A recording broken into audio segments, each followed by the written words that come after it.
You have to count the cost of discipleship.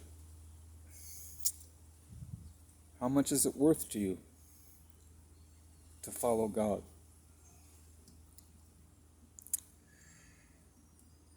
There's a sacrifice, but it's a good one.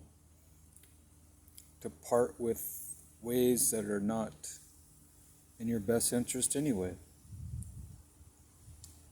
Ways that what God deems as corrupt and evil.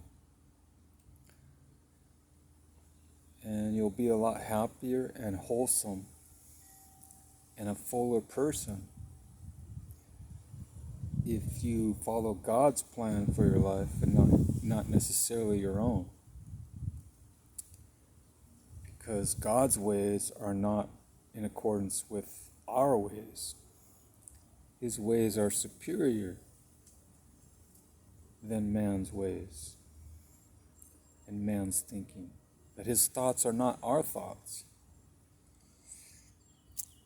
So it is very, very advisable to follow God and obey Him, because He made us, He created us, He wired us. He knows our frame, that we are but dust, because He created us from the dust. He took the elementary particles of matter and fashioned us, and molded us and shaped us, and then breathed life into us, which is amazing, because we really can't fathom that. It's beyond our capacity because it's eternal. We can only understand how to build things from our perspective.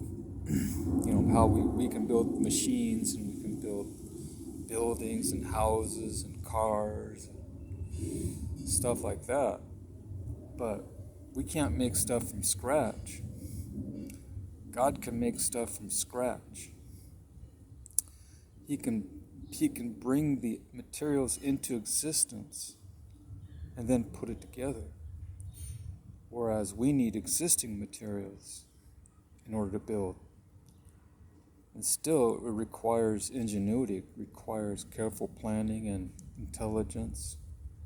And God has way more intelligence than any man to be able to create a living, breathing human machine.